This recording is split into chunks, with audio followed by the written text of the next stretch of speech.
அரசியல் ஆரம்பம் நிகழ்ச்சிக்கு உங்களை வரவேற்கிறோம். நாடாளுமன்ற தேர்தலை ஒட்டி அமைந்திருக்கக்கூடிய கூட்டணியில் இருக்கக்கூடிய கட்சிகள், இங்கு அமைந்திருக்கக்கூடிய திமுக மற்றும் அதிமுக தலைமையிலான கூட்டணி கட்சிகள் எந்தெந்த தொகுதிகளில் போட்டியிடப் போகிறார்கள் என்பது குறித்து இன்னும் அறிவிக்கப்படவில்லை. இந்த சூழ்நிலையில் சின்னம் ஒதுக்கீடு என்பது முக்கியத்துவம் வாய்ந்ததாக பார்க்கப்படுகிறதா? திமுக கூட்டணியில் இடம்பெற்றிருக்கக்கூடிய விடுதலை சிறுத்தைகள் கட்சியாக இருக்கட்டும், அதே போன்று இன்னும் சற்று நேரத்தில் உறுதியாகக்கூடும் என்று எதிர்பார்க்கப்படும் அதிமுக மற்றும் தமாக இடையிலான கூட்டணியில் உறுதியான பிறகு தமாக இரட்டை இலை சின்னத்தில் போட்டியிடுமா, விசிக எந்த சின்னத்தில் போட்டியிடும், எனால் மோதிரம் சின்னம் இன்னும் கொடுக்கப்படவில்லை. இப்படியான பல்வேறு விஷயங்களும் பல்வேறு கேள்விகளும் எழுகின்றன. அந்த கேள்விகளோடு இன்றைய அரசியல் ஆரம்பம் நிகழ்ச்சியில் நாம் பயணிக்க இருக்கிறோம். கருத்தாளர்கள் அரங்கிற்கு வந்திருக்கிறார்கள், அவர்களை வரவேற்று விடலாம். மூத்த பத்திரிகையாளர் திரு காகிதம் ராஜன் அவர்கள் வணக்கம். அதே போன்று மூத்த பத்திரிகையாளர் திரு நெய்வேலி பாலு அவர்களும் அரங்கிற்கு வந்திருக்கிறார். வணக்கம். திரு ராஜன், உங்கள்கிட்ட ஆரம்பிக்கிறேன். இப்போ சின்னம் ஒதுக்கீடு அப்படிங்கிறது எந்த அளவிற்கு ஒரு முக்கியத்துவம் வாய்ந்ததா பார்க்கப்படுது? அதுதான் ஒரு வெற்றிக்கான வழியா? சின்னம் மட்டுமே வெற்றிக்கான வழி இல்லை, எண்ணமும் இருக்கணும். மக்களுடைய எண்ணங்கள் தான் சின்னங்களுக்கு போய் வாக்களிக்கிறதுக்கு அனுமதிக்கும். இந்த தேர்தல் நடைமுறை தொடங்குகின்ற ஆரம்ப காலகட்டங்களில் ஒரு தலைவரை தேர்ந்தெடுக்கும் போது எத்தனை பேர் எந்திரிச்சு நிற்கிறீங்களோ அது எண்ணிக்கை ஒரு தலைவர். அதுக்கு அடுத்த காலகட்டங்களில் கை தூக்குங்க, எத்தனை பேர் கை தூக்கியிருக்கீங்க அப்படி. அதுக்கு அடுத்த முறை என்ன வந்துருந்ததுன்னா, 2 கலரில் பெட்டி வச்சுருவாங்க. ஒரு மஞ்சள் கலர் பெட்டி, இல்லை ஒரு ப்ளூ கலர் பெட்டி. இவருக்கு ஓட்டு போடுறவர் இந்த பெட்டியில் போடணும், அவருக்கு ஓட்டு போடுறவர் இந்த பெட்டியில் போடணும். இப்படி நடைமுறைகள் இந்த நம்முடைய வளர்ச்சிக்கு தகுந்த மாதிரி அது சின்னங்கள், வாக்குச்சீட்டு இப்போ பட்டனில் நிற்கிது. எப்பயுமே சின்னம் மட்டுமே ஒரு வெற்றியை தீர்மானிக்காது. அந்த காலகட்டத்தில் நடக்கக்கூடிய அரசியல் விஷயங்கள் தான் அதை நோக்கி செல்லும். இப்போ நீங்கள் சொல்கிற இந்த மோதிர சின்னம்ங்கிறது அவங்களுடைய சின்னமாக சொல்லிட்டு இருக்காங்க, இன்னும் பிரபலயமாகலை. அப்படி பண்ணாலும் சில நேரத்தில் பார்த்தீங்கன்னா ஒரு கட்சியோட கூட்டணி வைக்கும்போது அந்த கட்சி கூட்டணி சின்னத்தில் நிற்கும்போது இவங்க தன்னுடைய அந்த கட்சியினுடைய இதை இழக்கிறாங்களா இருந்தாலும் அது வெற்றிக்கு வழிவகுத்துறது. அந்த சின்னம் பிரபல்யமாக இருக்கிறதால இப்போ பார்த்தீங்கன்னா உதயசூரியன் சின்னத்தில் தான் அவர் நிற்கணும், இது இல்லைன்னா. அதே மாதிரி நீங்கள் தமாகவுக்கு சொல்கிறீங்க உங்கள் சைக்கிள் சின்னம். ஆனால் சைக்கிள் சின்னம் பிரபல்யமாகும் போதும் வரும்போது இருந்த காலகட்டத்தை நீங்கள் நினச்சி பார்த்தீங்கன்னா அன்றைக்கி மிகப்பெரிய ஒரு பிரளயமே ஏற்பட்டுச்சு அரசியலில். அன்றைக்கி அறிவாலயத்தில் அவ்வளோ பேர் சேர்ந்து தமாக கட்சி ஆரம்பிக்க போகிறது, ரஜினியுடைய ஆதரவு. அன்றைக்கி இருந்த சைக்கிள் சின்னம் இன்றைக்கி தமாகவில் இல்லை. ஏன்னா அதுக்கு பின்னாடி கட்சியை போய் அவர் இணைச்சிட்டார். அதுக்கப்புறமா போய் காங்கிரஸில் மந்திரியாக இருந்தார், திரும்ப அந்த கட்சியை ஆரம்பிச்சிருக்கார். ஆனால் அவருடைய இன்றைய நிலைமையில் சைக்கிள் சின்ன அவருக்கு ஒரு வெற்றி வாய்ப்பாக அமையாதுன்னு தான் நான் நினைக்கிறேன். அவர் வேணால் தனக்கு அவர் தனித்துவத்துக்காக இவரும் சரி அவரும் சரி கேட்கலாம், ஆனால் வெற்றி வாய்ப்பை இது தீர்மானிக்காது. அதான் இன்றைய நிலை. அதனால தான் இரட்டை இலையில் நிற்கிறதுக்கு நிர்பந்திக்கப்படுறதா தமாக? சில பேர் என்னென்ன சொல்ல போனீங்கன்னா நான் இரட்டை இலையிலே நிற்கிறோம்னு சொல்கிறவங்களும் இருக்கிறாங்க. சில பேர் எங்கள் சொந்த சின்னத்தில் நிற்கிறவங்களும் இருக்காங்க. இது அவங்களுடைய கட்சி வளர்ச்சி நிலைப்பாடுகள் அன்றைக்கி இருக்கிற ட்ரெண்டில் பொறுத்தது.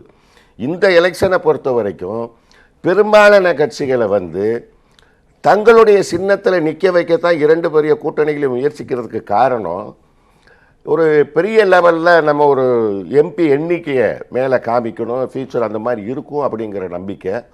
இன்னொன்று என்னென்னு கேட்டிங்கன்னா, இந்த பாலிசி போன சட்டமன்ற தேர்தலில் தான் அது அதிமுகவுடைய முடிவு எடுத்து வர்றவங்களை எல்லாம் ரெட்டையில் நிற்க வைக்கணுட்டாங்க.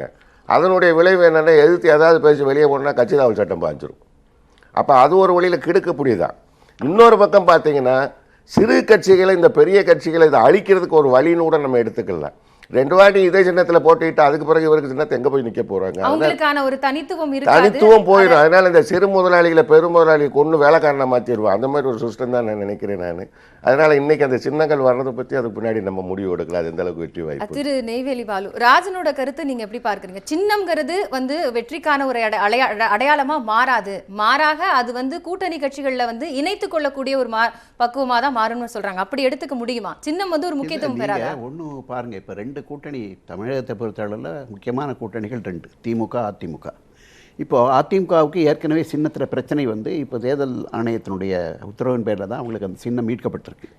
இப்போ அவங்களுக்குள்ள 3-4 ஃபேக்ஷன் இருக்கிறதுனால அவங்களுக்குள்ளேயே ஒரு சண்டை இருக்குது. அதனால் இப்போ அதிமுகவுக்கு என்ன தேவைன்னு சொன்னால், இந்த ரெட்டை இலை சின்னம்ங்கிறது நாங்கள் தான் என்பதை நிரூபிக்க வேண்டிய ஒரு சூழல் இருக்குது. அதனால் அவங்க என்ன பண்ணுறாங்கன்னா, அவங்க ஒரு பக்கம் என்ன அப்படின்னு சொன்னால், இன்றைக்கி அதிமுக அரசு இந்த கடந்த 2 ஆண்டுகளில் அது மிக மிக மக்கள் மத்தியில் தன்னுடைய செல்வாக்கை இழந்திருக்கு. அது ஒன்று. ரெண்டாவது, இன்றைக்கு அந்த கட்சிக்குள்ளே வந்திருக்கக்கூடிய 3 விதமான பிளவுகள் இன்றைக்கு வந்து அதை வந்து பலவீனப்படுத்தியிருக்கிறது. மறைந்த பிறகு இருக்கக்கூடிய இன்றைக்கு இருக்கக்கூடிய சூழலில் அவங்க தன்னை நிலைநிறுத்திக் கொள்ள வேண்டும் என்று சொன்னால் அவங்க இந்த சின்னத்தை இதுதான் என்னுடைய சின்னம் என்பதாக மக்கள் மத்தியில் போய் பதிவு பண்ண வைக்கணும். ஏன்னு கேட்டிங்கன்னா, ரெட்டலை சின்னம் என்று சொன்னால் அதற்கு மக்கள் மத்தியில், அதுவும் சாதாரணமாக பாமர மக்கள் மத்தியில் கிராம பகுதிகளில் பெரிய அளவுக்கு அது வந்து பிரபலமாக அன்றைக்கு வந்து ஒரு பெரிய குறியீடாக இருந்தது அப்படிங்கிறது தான் உண்மை. ஸோ அதனால் அதிமுகவுக்கு யார் வந்தாலும் சரி, உங்களுக்கு சீட்டெல்லாம் அவங்க விட்டு கொடுக்கறதுல பெரிய அளவுக்கு இன்றைக்கி வந்து அவங்க ஒன்றும் பண்ணலை. அதுக்கு என்ன காரணம் அப்படின்னு கேட்டிங்கன்னா, அதிமுகவுக்கு இன்றைக்கு சட்டமன்றத்தில் பெரும்பான்மை இல்லை. அதை நிரூபிப்பதற்கு குறைந்தபட்சம் இந்த 18 தொகுதிகளில் அவங்க ஒரு 7-8 தொகுதியாவது எடுத்தால் தான் அவங்களுக்கு வந்து சட்டமன்றத்தில் பெரும்பான்மையாக இருக்கும், ஆட்சி நிலைக்கும். அந்த சூழலில் இன்றைக்கி இந்த பாராளுமன்ற தொகுதிகளை பொறுத்த அளவில் அங்கே ஓரளவுக்கு அவங்க லிபரலாக நடந்துட்டு இருக்காங்கன்னு தான் சொல்ல முடியும். அது ஒரு சிக்கல், அப்படி ஒரு பிரச்சனை ஒன்று இருக்குது. அப்போ இரட்டை இலை சின்னத்துக்கு இருக்கக்கூடிய வலிமையை பரிசோதிக்கக்கூடிய ஒரு தேர்தலாக இது இருக்குன்னு சொல்ல வரீங்களா?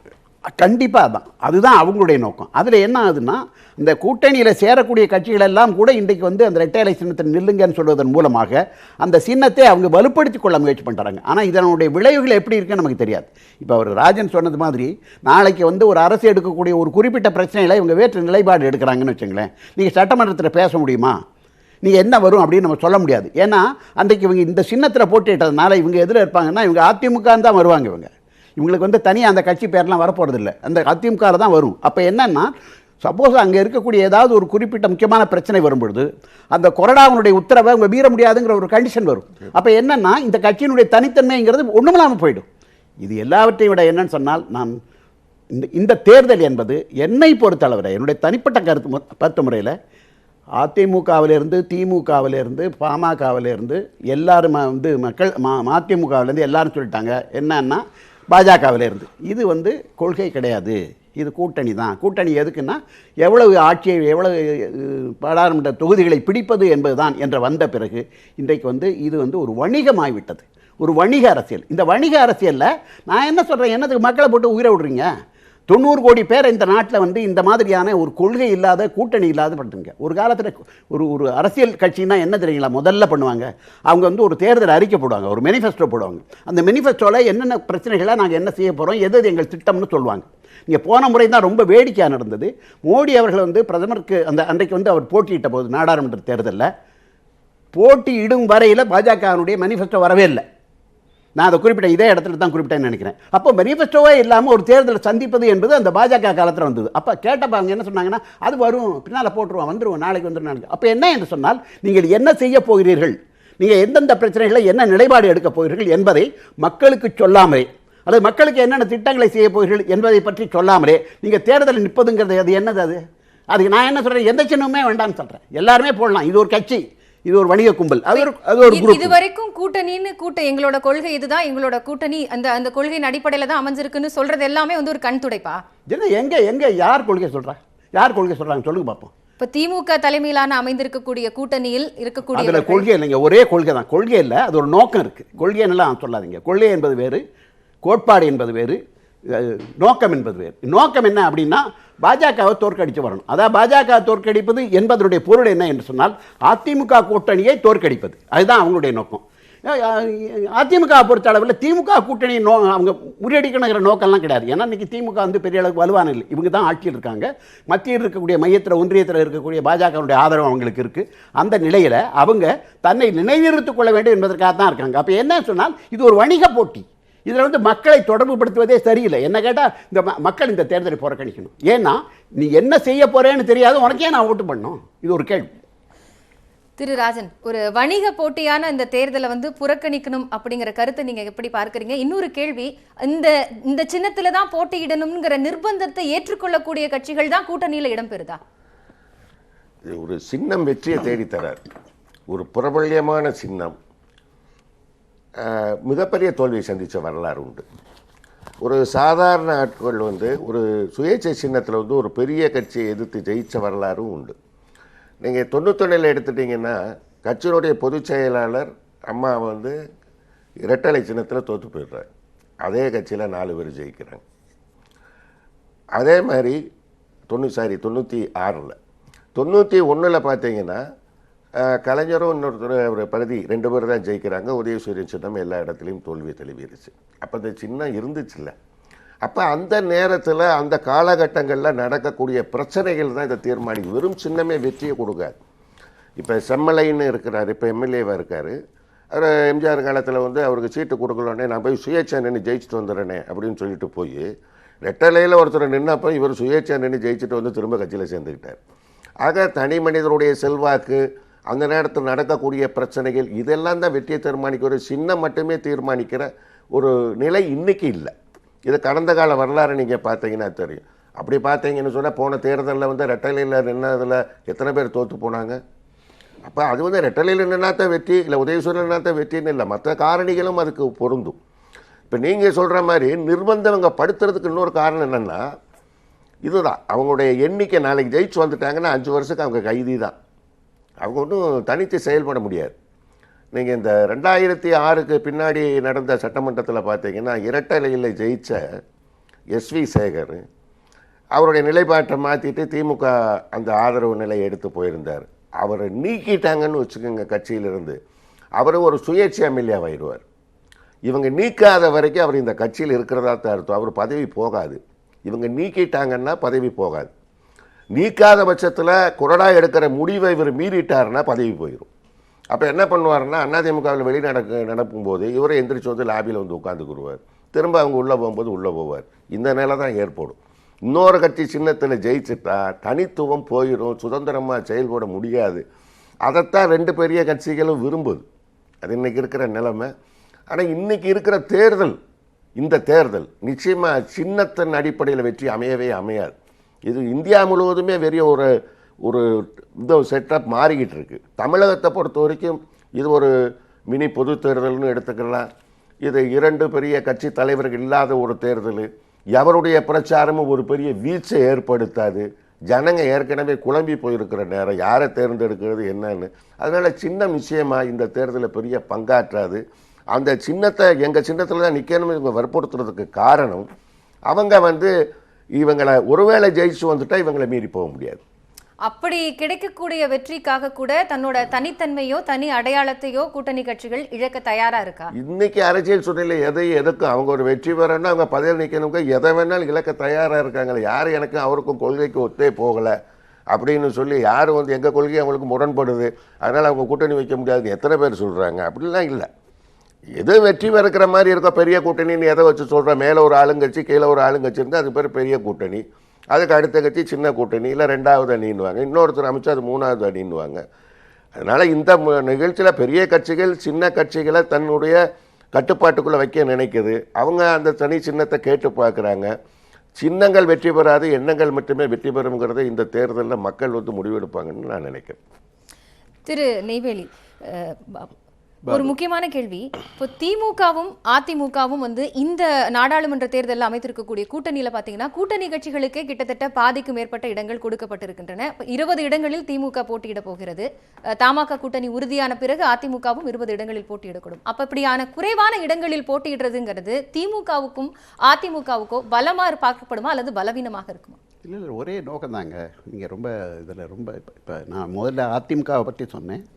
அதிமுகவுக்கு இன்றைக்கி இருக்கக்கூடிய ஒரு நிர்பந்தம் என்ன என்று சொன்னால், அவர்கள் இல்லாத மெஜாரிட்டியை பெறுவதற்கு இந்த நாடாளுமன்ற தேர்தலை விட அவர்களுக்கு முக்கியம் என்னென்னா அந்த சட்டமன்ற தேர்தல்.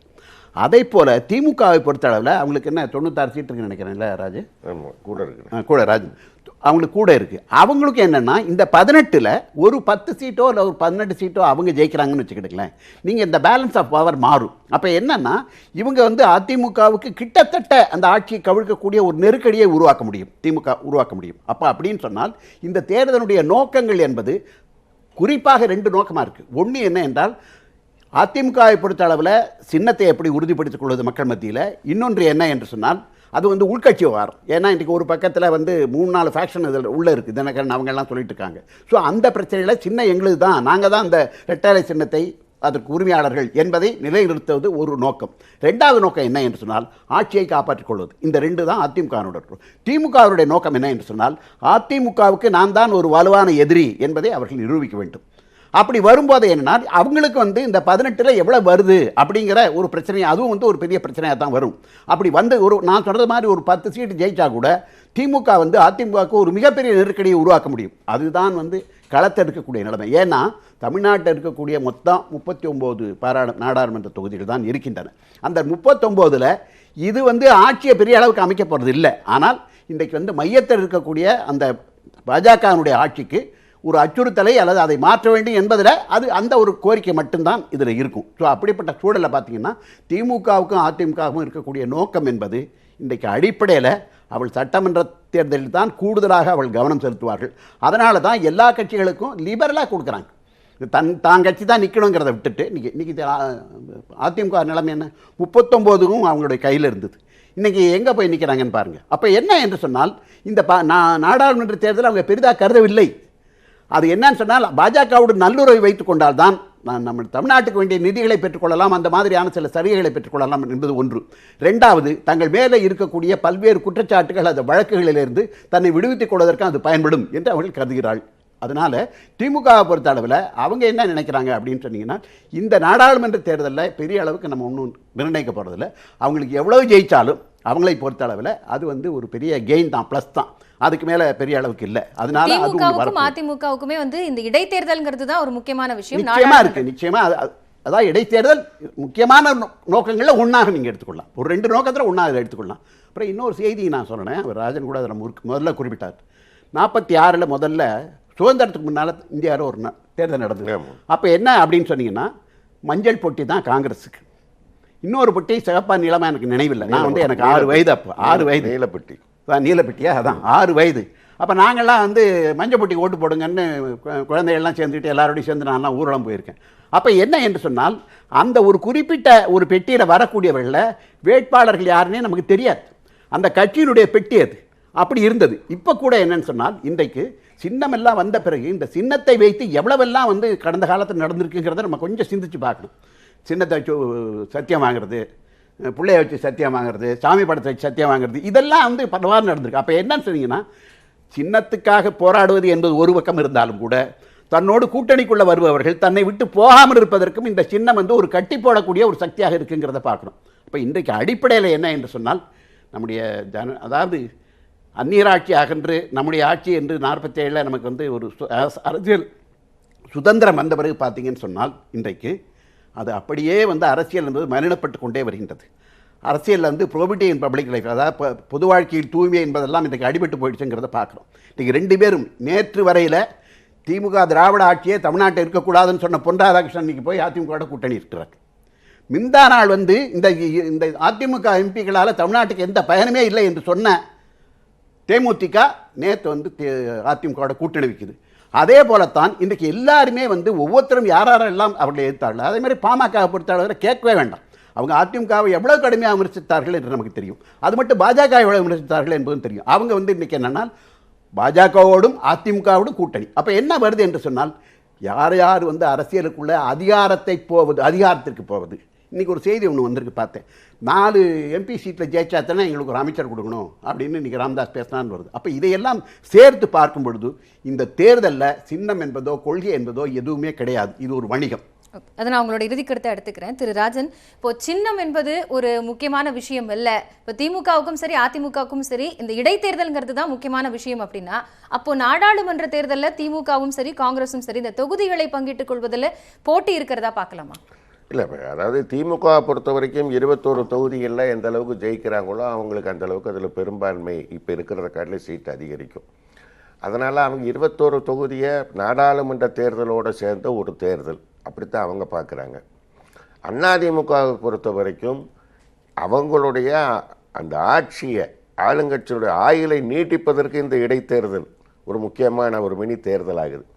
ஏன்னா இந்த 18 பேர் ஏற்கனவே அதிமுகவில் இருந்தவங்க, அந்த அதிமுகவில் இருந்து திரும்ப அந்த 18 பேர் அதிமுக ஜெயிச்சு வந்தால் தான் அந்த பழைய கணக்கு நேராகும். அப்படி இல்லைன்னு வச்சுங்க, அந்த இடத்துல திமுக ஜெயிச்சு வந்துடுச்சுன்னா இப்போ இருக்கிற அந்த திமுகவினுடைய பலம் அவனுடைய கூட்டணி கட்சியாக இருக்கக்கூடிய இந்திய யூனியன் முஸ்லீம் லீக்கு, அதை தொட்டு காங்கிரஸ், இதெல்லாம் எண்ணிக்கை கூட்டி வந்தோம்னா அவங்க ஒரு பொது தேர்தலை சந்திக்காமலே ஒரு ஆளுங்கட்சியாக வர்றதுக்கு வாய்ப்பு இருக்குது. ஆனால் இதில் வெளியில் தெரியாத ஒரு விஷயம் என்னென்னா, திமுகவில் ஏற்கனவே சட்டமன்றத்தில் வந்து திமுக எம்எல்ஏக்கள் கொண்டு வந்த இந்த குட்கா சம்மந்தமான ஒரு பிரச்சனை நீதிமன்றத்தில் இருக்குது. அவங்க தகுதி இழந்துட்டாங்கன்னு வச்சுக்கோங்க. இதை சபாநாயகர் சொல்லிடுறாரு, தகுதி இழப்பு ஏற்பட்டுருச்சுன்னா இந்த கணக்கு உடஞ்சிரும், அதிமுக ஆட்சியை நீடிக்கும். அதனால் இதுக்கான முடிவுகள்லாம் அந்த 21 தொகுதிகளில் எப்படி ஜெயிக்கிறதுங்கிறத பொறுத்து தான் இனிமேல் அது முடியும். அதிமுகவுக்கு 21 முக்கியமான விஷயம். ஆனால் திமுகவுக்கு நாடாளுமன்ற தேர்தலோடு சேர்ந்து அது ஒரு தேர்தல், அப்படி தான் பார்க்க முடியுதுல. நன்றி. அதன் உங்களுடைய இறுதி கருத்தை எடுத்துக்கிறேன். அரங்கிற்கு வந்து உங்களுடைய கருத்துக்களை பகிர்ந்து கொண்டமைக்காக மிக்க நன்றி. மீண்டும் ஒரு அரசியல் ஆரம்பம் நிகழ்ச்சியில் சந்திக்கலாம். இணைந்திருங்கள். வணக்கம்.